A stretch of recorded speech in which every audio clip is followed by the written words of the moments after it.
Welcome to Out of Turn, a YouTube channel about board games. I'm your host, Justin. Welcome to another episode of Playback. Playback is a series of videos where I review a handful of games I've played recently. I let you know how the games work, I let you know if they work for me, and I let you know who I think they will work for. We're going to cover another 6 games in this video, so let's get right to it. First up today is Conspiracy Abyss Universe.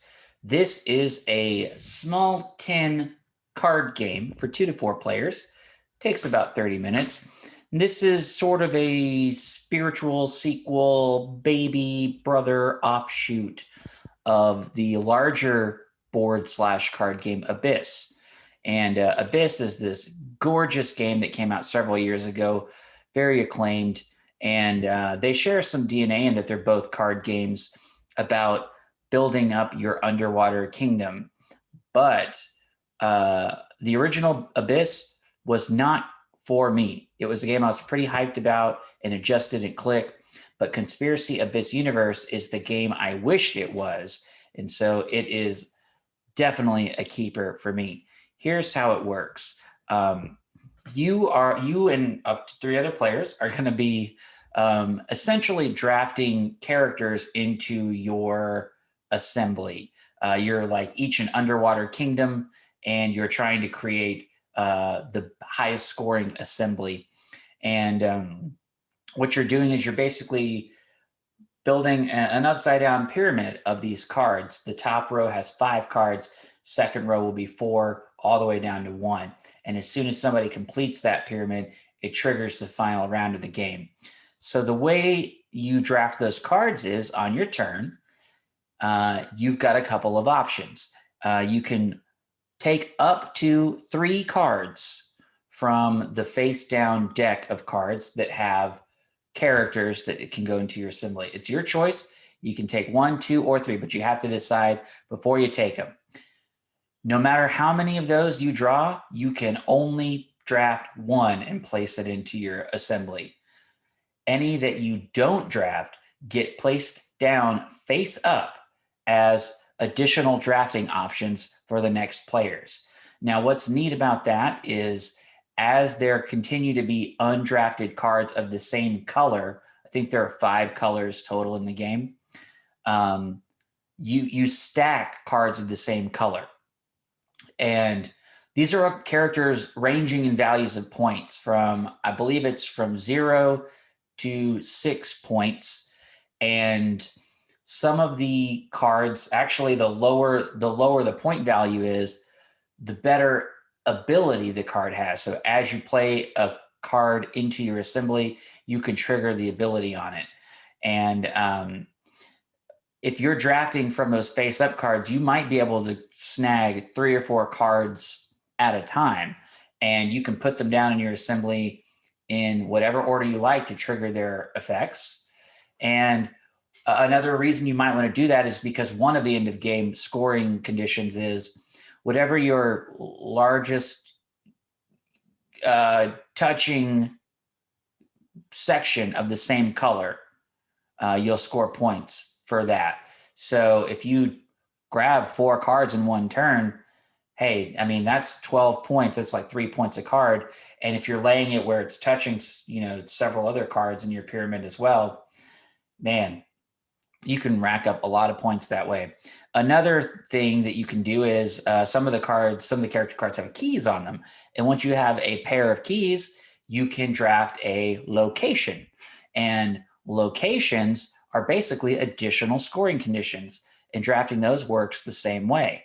You can pull from the top, from face down deck up to 3, take a look at them, and draft 1. Anything that you don't draft goes face up and remains an option. You also can draft one of the already face up locations. So I really love this drafting thing in general, the idea that you can give yourself more options to look for the best card to give yourself. But the more options that you give yourself, the more options you're then passing off to the other players. So I've played this game a few times now, and so far I've only played it as a 2-player game, and I love it as a 2-player game because the tension is really fun of, say you've got 3 cards here and you're like, oh, I really need 2 of these, but I can only keep 1. Well, I'm going to take this one now and pass the other one's face up, and cross my fingers and pray that my opponent doesn't draft that card, so that on my turn I can just snag it anyway. That's an exciting tension, and it's something that resolves quickly, which I like. I think if you have more players, it's more likely that the cards that you're trying to come around and grab again, it's way more likely that they're going to be drafted away by someone else who needs it, or just sees that you need it. And maybe there's not a great turn for them right now, and it's more advantageous for them to block your play. When it's a one-on-one game, I think you're so focused on maximizing your points that you might be willing to let your opponent take something valuable, because it means you'll take something even more valuable. So I definitely want to play this game with more players. It is one of those games that it seems like it has a million little rules, but most of them are connected to scoring. And it's really easy to play, like, I won't call it a practice game, but like to play a run through, maybe play a few hands to kind of get the feel of it, and then start over and play a real game. It's in a tin about this big. It's super portable, but don't let the size fool you. There's a ton of game in there. Man, it really hits my sweet spot. High recommendation from me, Conspiracy Abyss Universe. Our next game is Mission Red Planet. And this is a borderline party game, strategic party game. It's for 2 to 6 players. I'd say it takes around an hour to play, maybe a little longer if you're on the upper end of that spectrum. And this is a game that's got sort of a steampunk setting. It's like steampunk Mars colonization. So the way it works is each player has a set of cards ranged from 1 to 9. I believe it's 1 to 9, maybe 0 to 9. And there are a number of rocket ships laid out on the table. I think it's a number equal to the number of players or whatever. And then there's also this big board that is Mars, and Mars is sliced up into different regions. And basically what you're doing is you're going to be selecting one of the cards in your hand. It's going to determine your turn order and have a special ability on it. So once everyone's selected a card, you start the countdown. 9. And if anyone played 9, then they are going to reveal, and they're going to place one of their little astronauts on one of the ships, one of the rocket ships, and they're going to trigger the special ability on the card. And then, 8, 7, 6, all the way down. And basically what you're trying to do is try to fill these rocket ships, and the rocket ships have one of the regions of Mars assigned to them. So you're trying to fill these rockets up so that they'll launch to Mars, and then all of your astronauts will go onto that region. And you're basically trying to do like area majority on Mars. So if you have the most presence in a particular region, every 3 or 4 rounds of the game, there's a scoring, and you get points based on what resource is in that region, and if you're in the majority there.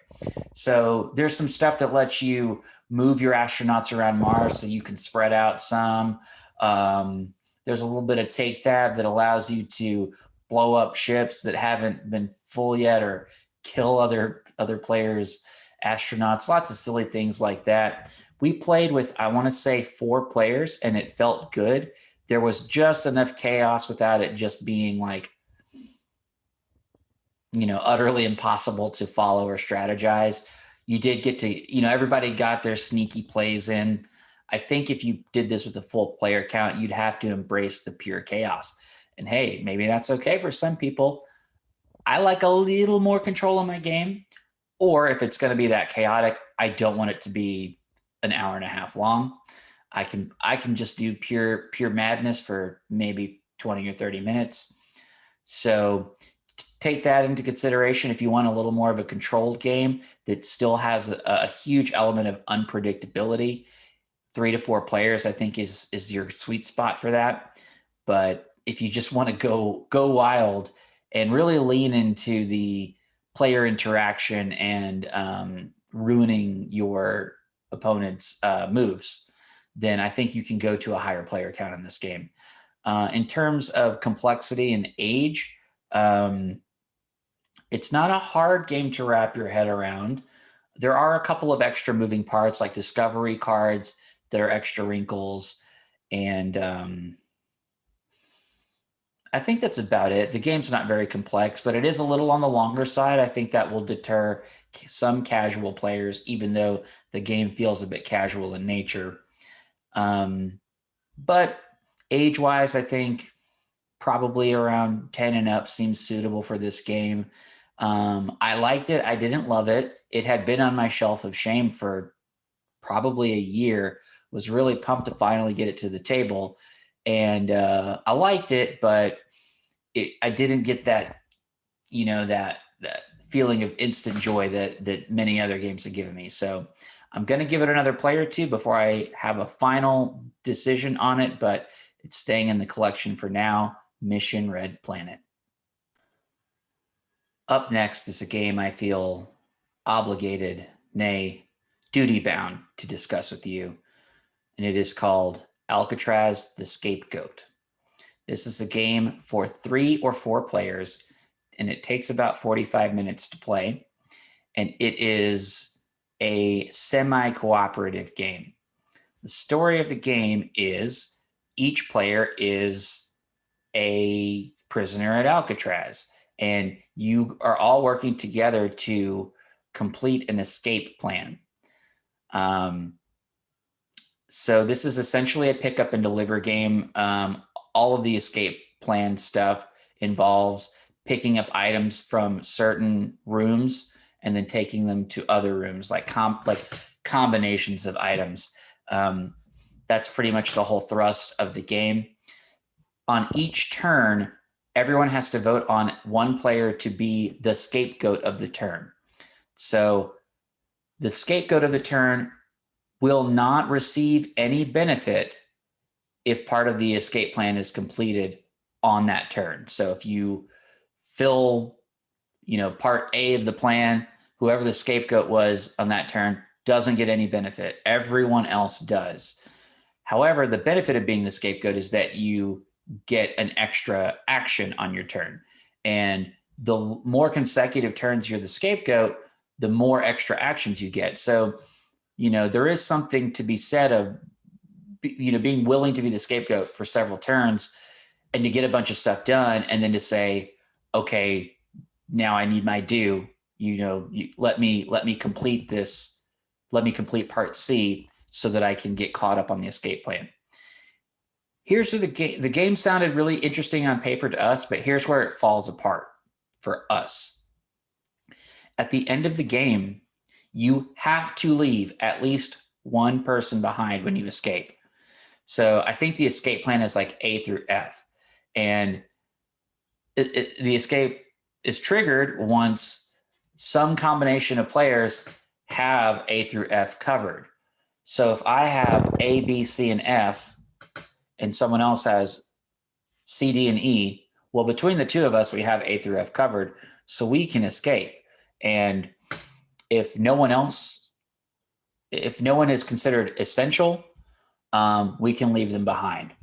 So we liked the idea of a game that forced you to work together cooperatively, but then ultimately, it's kind of a spin on the traitor game where not one person is the traitor, but everyone has to betray one person in the game.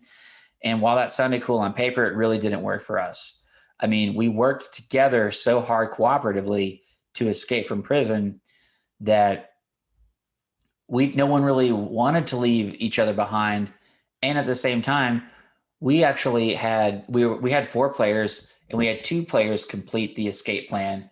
And then we had to decide which of the other 2 people we would leave behind, because the 2 of us had essential pieces of the escape plan. So we had to be part of the escape. But then other 2 players, we could leave behind either one of them. And they both volunteered to be left behind. because by then they did not care. Everyone kind of felt like we won the game together. There was no nastiness. There was no backstabbing throughout the game. And I can tell this is a game where that really wants to happen. There are blackmail cards in the game that you can earn and then play against other players. If you feel like you're getting the short end of the stick. Not one player at any point in our game was tempted to grab one of those blackmail cards because it just felt too much like teamwork. So I don't know how much this speaks against the game, because as a group that really loves co-op games, maybe this just wasn't right for us. So I can't say that it's a bad game per se, but it definitely didn't click with our group. We don't really have an interest in trying it again. And I have a hard time of thinking who I'd recommend it to. I think if you just wanted to play it as a pure co-op game and ignore the part about leaving someone behind, like I like the scapegoat aspect during the course of the game where, okay, that person's not going to get the benefit, but they're going to get some extra actions so they can set themselves up to do something in 1 or 2 more turns. That's cool. But in terms of leaving someone behind at the end of the game, didn't work for us. If that sounds great for you, try it. Otherwise, maybe try it as a cooperative game. Even then, I think there are plenty of other cooperative games that do that stuff better. What comes to mind immediately is Horrified, which is another cooperative pick up and deliver game that is leaps and bounds better than Alcatraz, but it is what it is. Alcatraz, the scapegoat. All right, I'm going to do a quick back-to-back here. The next 2 games are actually games that are in my top 10 board games of all time. And as such, they made their way back to my table.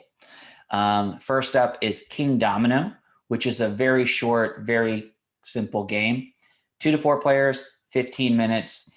I've talked about it a few times before, but briefly what it is you are going to be drafting dominoes, which are essentially these 2 square tiles that are made up of different types of land, or water, fields, forest, those types of things. So you're going to be drafting them and placing them into a 5x5 grid that is your kingdom.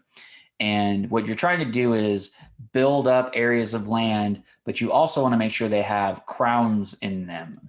And at the end of the game, what you do is you score points for each area of land in your kingdom, you take the number of squares in it and you multiply that by the number of crowns. So you could have this huge, huge lake or ocean in your kingdom, but if you didn't manage to get any crowns in it, it's not worth any points. Conversely, you could have this little pond of 4 squares, but if you've got 2 or 3 crowns in it, bam, that's worth 8 or 12 points right there. So there's just a couple of things to think about when you play this game, and that's plenty. It's a game that's very easy for us to pull out and set up, play, and put back away in like 20 minutes. And that's really perfect for when you want to knock a game out. It's another one that I can recommend for all ages, and super easy to get to the table for casual or non-gamers. Check it out if you haven't already. One of my all-time favorites, Kingdomino. And then I revisited Raptor. Raptor is a 2-player only game where one person plays as a mama raptor and her babies who are just trying to escape from the evil clutches of a group of scientists, the other player, who are trying to capture a few of the baby raptors purely for research purposes. It's all perfectly friendly. Minus the mama raptor who's able to eat the scientists. But anyway, this is another game like Mission Red Planet, same designer, in fact, where players have a hand of cards ranging from 1 to 9. And this one has an interesting way that the card play works is each player is going to select a card from their hand and then reveal it at the same time. And whoever plays the lower number gets to take the special action that's on the card they played. So, each card has a special action. If you played the lower number, you get to take that special action. It's like a super powered special action. And then the person who played the higher number, they're going to take the difference between the two numbers. Like, say, lower number player played the 3 card and the higher played the 7 card. That's a difference of 4. So that player gets 4 action points and then has a list of actions kind of, separate from the abilities on the cards. And they can take 4 actions. And again, the Raptor player is trying to get 3 of their baby raptors away from the scientists off the board. The scientists are trying to capture 3 of the babies. And man, this was really, really one of my all-time favorite 2-player games. It's also got a lovely table presence, sort of a semi-modular board with these 3D rocks that pop up, and all the little figures of the raptors and the scientists look cool when they're moving around. It almost looks like a Jurassic Park playset, but then with the awesome bonus of being a really good game in addition to that. Again, it's 2-player only. I would say you could get a game of this done in up to 30 minutes. Again, right in my game sweet spot. I love those 30-minute games. Who would I recommend this to? Dang near everyone. I don't know if it's a game that little ones could wrap their heads around. I do have a 10-year-old daughter. She has not tried this game yet, despite my begging. I want to test it on her to see if she kind of meets the threshold age-wise and mentally.